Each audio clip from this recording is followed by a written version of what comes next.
Assalamualaikum dan salam biruan. Selamat datang ke program webinar Cara untuk mengatasi masalah burnout dalam kalangan masyarakat. Hadirin sekalian, antara objektif bagi program ini adalah untuk memastikan golongan yang mempunyai masalah kesihatan mental ataupun gangguan emosi dapat mengenal pasti kelemahan mereka dan dapat mengatasi masalah tersebut.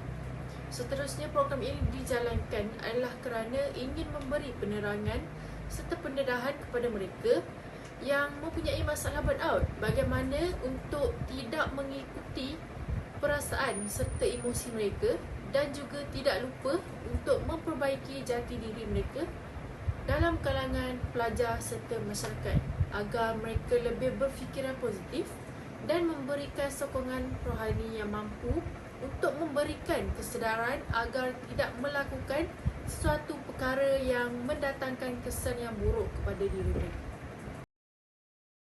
Burnout ni sebenarnya diklasifikasikan oleh Pertubuhan Kesihatan Sedunia pada tahun 2019 sebagai sindrom klinikal. Hadirin yang dihormati sekalian, tahukah anda apa itu burnout atau apakah yang dimaksudkan dengan burnout? Mengapa rata-rata rakyat kita hari ini mengalami masalah burnout dan apakah yang menyebabkan mereka menghadapi masalah tersebut? Di sini saya ingin berkongsikan terlebih dahulu tentang apakah yang dimaksudkan dengan burnout. Burnout merupakan sindrom kelelahan baik secara fizik maupun mental yang termasuk di dalamnya berkembang satu konsep diri yang negatif, kurangnya konsentrasi serta perilaku kerja yang negatif.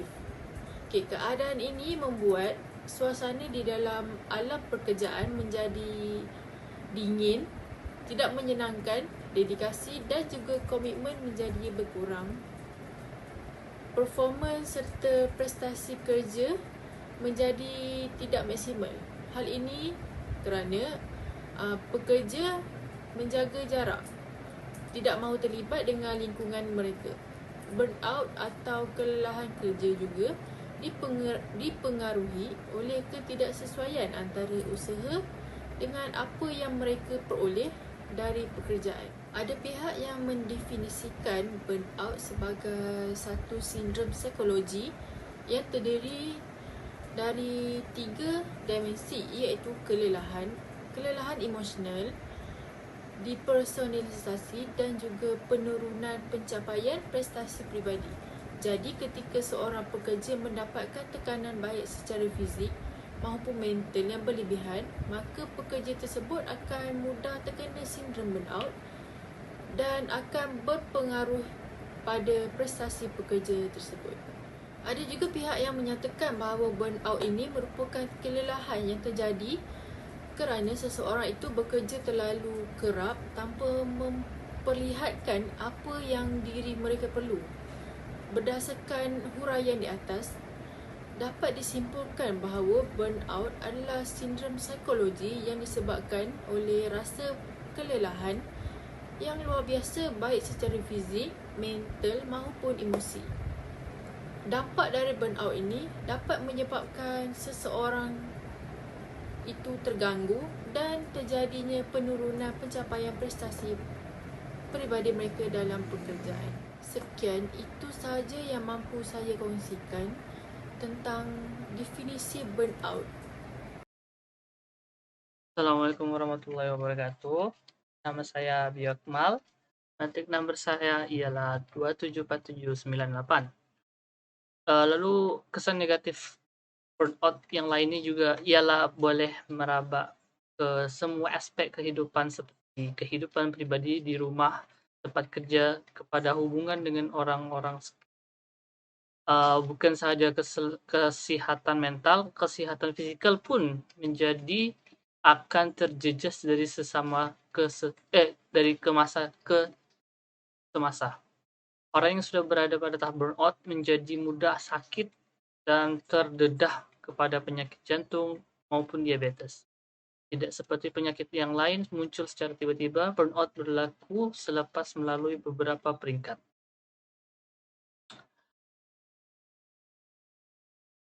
Lalu, ciri-ciri burnout. Seperti yang dinyatakan Sebelumnya, keletihan burnout adalah proses beransur-ansur yang tidak berlaku dalam sekelip mata saja. Gejala burnout boleh menjadi halus, tetapi akan menjadi lebih teruk dari masa ke masa. Berikut ini ialah ciri-ciri burnout. Ciri-ciri burnout: perubahan tingkat laku. Ialah seperti enggan bertanggung jawab, mengasingkan diri daripada orang lain, berlengah-lengah atau mengambil masa yang lama untuk menyiapkan sesuatu tugasan, sering melampiaskan kemarahan kepada orang lain. Lalu burnout, ciri-ciri burnout pada fizikal ialah rasa letih dan tiada tenaga sepanjang masa, perubahan selera makan, boleh makan berterusan atau tidak suka makan, perubahan dalam tabiat tidur sentiasa atau mengalami masalah tidur. Ciri-ciri burnout: perubahan emosi seperti sering berasa gagal dan merugi diri sendiri, serta merasa tersaing atau tersendiri, hingga hilangnya motivasi dalam hidup. Assalamualaikum, nama saya Muhammad Ridwan Fahimi Kamarudin, bermetik nombor 2818880. Hari ini saya akan membentangkan tentang cara mengatasi burnout. Burnout adalah keadaan mental yang tidak boleh dirawat dengan mana-mana ubat. Penyelesaian berikut akan membantu anda pulih daripada keletihan jika mengalami gejala yang berkaitan dengan keadaan ini. Cara mengatasi burnout ada 5. Pertama, beristirahat. Jika anda berasa sangat letih, anda harus berusaha untuk mendapatkan cuti kerja supaya anda boleh berehat sepenuhnya. Anda boleh menggunakan masa itu juga menyelesaikan perkara yang tertangguh, atau anda boleh berehat dengan tenang di rumah. Yang kedua, travelling. Anda juga boleh mengukuhkan permintaan untuk cuti untuk pergi dalam perjalanan yang cukup jauh dari tempat kerja anda atau kediaman anda sendiri. Dalam senario yang ideal, anda akan dapat berhenti kerja sepenuhnya untuk tempoh 2 minggu, sertai semua aktiviti percutian yang berfaedah seperti berehat di tepi pantai, pergi trekking, hanya bercakap dengan rakan di kedai kopi. Yang ketiga, cari aktiviti untuk melepaskan stres. Anda mempunyai peluang untuk mengambil bahagian dalam pelbagai aktiviti yang menarik yang mungkin anda lakukan atau anda tidak pernah lakukan pada masa dahulu. Anda mungkin mencuba sesuatu seperti crossfit atau seni mempertahankan diri atau sembarang latihan lain yang membolehkan anda melepaskan emosi anda dengan cara yang membina.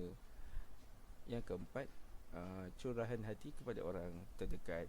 Satu lagi strategi untuk menerangi keletihan ialah bercakap tentang isu, idea dan kebimbangan anda dengan orang yang benar-benar mengambil berat tentang anda.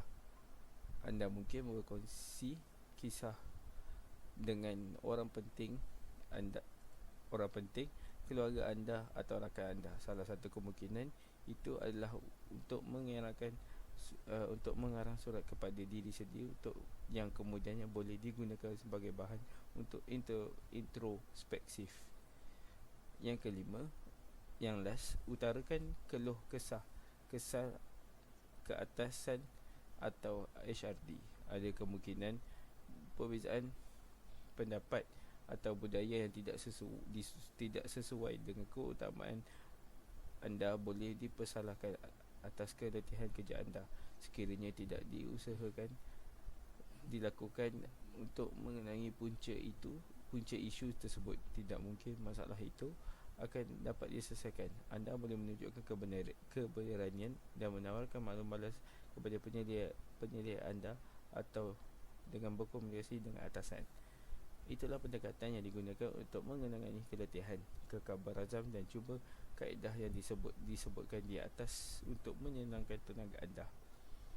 Perundingan adalah ahli psikologi atau pengamal perubatan adalah tindakan paling berkesan untuk mengambil semasa mengenangi keletihan, terutama jika anda mengalami gejala fizikal. Sekian, terima kasih. Assalamualaikum dan salam sejahtera. Saya Aina Zulaika binti Azman, nombor matrik 281711. Saya akan teruskan dengan kesan burnout. Seperti yang kita tahu, dalam masyarakat kita, terutama masyarakat Malaysia, burnout sering dilihat sekadar stres biasa. Namun, ia perlu diberi perhatian yang wajar kerana boleh memberi kesan kepada kesihatan mental sekiranya tidak ditangani. Jadi, saya akan membincangkan tentang kesan burnout. Jadi, terdapat 3 kesan burnout yang besar yang boleh terjadi pada seseorang. Yang pertama ialah kesan fizikal, yang kedua ialah kesan organisasi dan yang ketiga ialah kesan emosi. Apabila mengalami burnout, kita punya badan atau mental fizikal tidak dapat berfungsi secara baik. Ianya bukanlah perkara remeh dan boleh diubati dengan hanya pergi bercuti atau berehat di rumah dengan lama.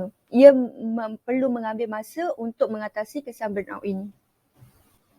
Jadi, kita akan pergi kepada kesan yang pertama dahulu, iaitu kesan fizikal. Kesan fizikal ialah kesan kepada tubuh badan secara dalaman ataupun luaran. Kesan burnout ini tidak sahaja pada mental namun fizikal seseorang itu sendiri. Antara kesannya ialah kesihatan terjejas di mana apabila seseorang itu atau kita menjadi burnout, kita akan malas untuk makan, melakukan sesuatu perkara, kita malas untuk melakukan sesuatu perkara. Ia boleh membawa kepada masalah kesihatan badan kerana antibodi tidak lagi kuat. Ia juga boleh membawa kepada masalah kardiovaskular, gastrik. Gastrik ini terjadi apabila seseorang itu malas untuk makan dan tidak mahu makan. Ini akan menyebabkan perut mereka kosong sehingga membawa kepada gastrik. Selain itu, burnout juga boleh membawa kepada radang kulit. Bukan itu sahaja, apabila berlaku burnout, seorang itu akan mengasingkan diri mereka kerana penat atau malas bergaul dengan orang ramai kerana mereka menganggap orang ramai tidak lagi mahu bergaul dengan mereka. Daripada pengasingan diri ini, ia akan membawa kepada masalah sakit yang lain. Seorang yang mengasingkan diri mereka hanya berada dalam bilik mereka sahaja, maka seorang itu tidak akan bersenam dan melakukan perkara-perkara riadah yang lain. Ini akan mengakibatkan seseorang itu mudah jatuh sakit dan tidak mempunyai tubuh badan yang sihat. Seterusnya, kesan kedua ialah keletihan emosi. Apabila jadi masalah keletihan emosi ini, ia akan menyebabkan kehilangannya positif energi dan akan menyebabkan seseorang itu cepat marah. Apabila keletihan emosi ini, maka seseorang itu akan letih untuk melakukan semua perkara kerana mereka cepat berputus asa. Mereka tidak mahu melakukan kerja harian mereka, tidak mahu melakukan kerja rumah, kerja sekolah atau sebagainya. Rasa bimbang akan menyerang minda mereka seperti satu rutin harian. Kerana apabila mereka cuba melakukan sesuatu, mereka akan cepat merasa bimbang kerana diimpact oleh burnout ini. Semakin lama mereka akan menjadi mudah putus asa. Ketidakupayaan dan kekurangan tenaga membuatkan seorang itu mudah marah. Apabila mereka melakukan sesuatu atau mereka tidak berpuas hati, mereka akan mudah marah dan mudah melepaskan kepada orang lain. Seterusnya, orang yang burnout, tahap motivasi mereka semakin merudum dan menyebabkan seseorang itu murung dan cepat sedih.